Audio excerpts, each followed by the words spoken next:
Hello guys! Welcome to my YouTube channel again. Gusto ko lang ipakita sa inyo itong papaya. Itong papaya ay galing sa Pilipinas. Dole ang kanyang brand. See? At itong papaya na ito, gustong-gusto ng mga amo ko. Gustong-gusto nila yung papaya galing sa Pilipinas ito. Kasi ayaw nila yung sa China na papaya. Hindi daw masarap. Pero itong sa atin na papaya, tingnan mo, ang ganda. Masarap siya daw. Kaya kanina bumibili ako ng marami, pinabili ako ni ma'am ng marami kasi nag-sell siya sa Welcome. Actually, ang price sa isang papaya, isang piraso ay $20. Ang isa ay $20. Pero 3 araw na nag-sell sila, 2 for $34. Ang dalawang piraso ay $34 dolyares, $34 Hong Kong dollars. Kaya ang pinili ko na papaya ay hindi hinog para ma-reserve pa siya ng ilang araw bago siya mahinog. Ayan, kasi marami kasi eh. At saka nung isang araw bumili din ako ng 6. Pero naluto ko na yung isa kanina. Ripe na siya.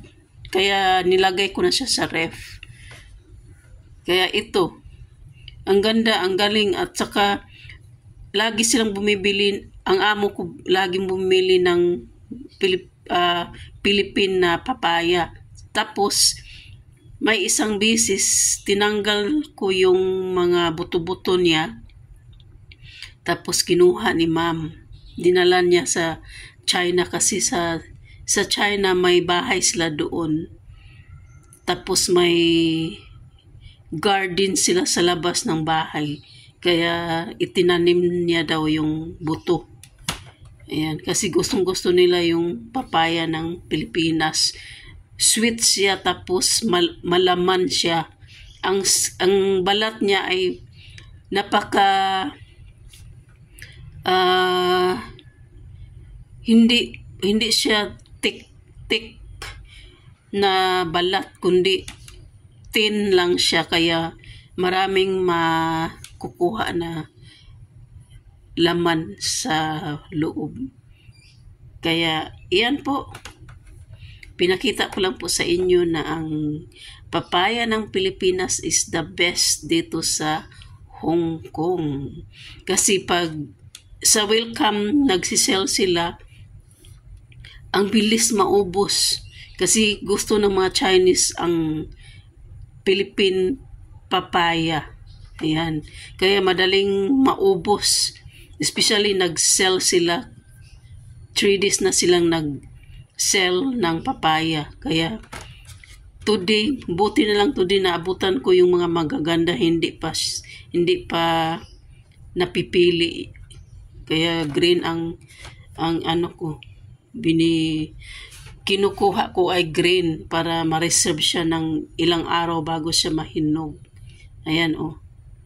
Ang style dito sa amo ko, ang pagluluto nila, niluto nila, hindi nila kinakain yung papaya na fresh. Ini-steam ko siya every morning, kinakain ni ma'am at saka ni sir. Hati sila sa isa. Ayan, steam ko ng 20 minutes. Tapos nilagyan nila ng bird nest. May niluto din ako na bird nest, kaya nilagyan ng bird nest. Ayan, steam ko for 20 minutes. Ayaw nila yung fresh. Minsan kumakain silang fresh, pero mostly steam ko siya. Mainit ang kakainin nila, yung papaya na mainit. Ayan po, thank you for watching, guys. Yan, yung papaya ng Pilipinas. Gustong-gusto ng mga Chinese dito sa Hong Kong. Ayan. Thank you for watching. Bye-bye.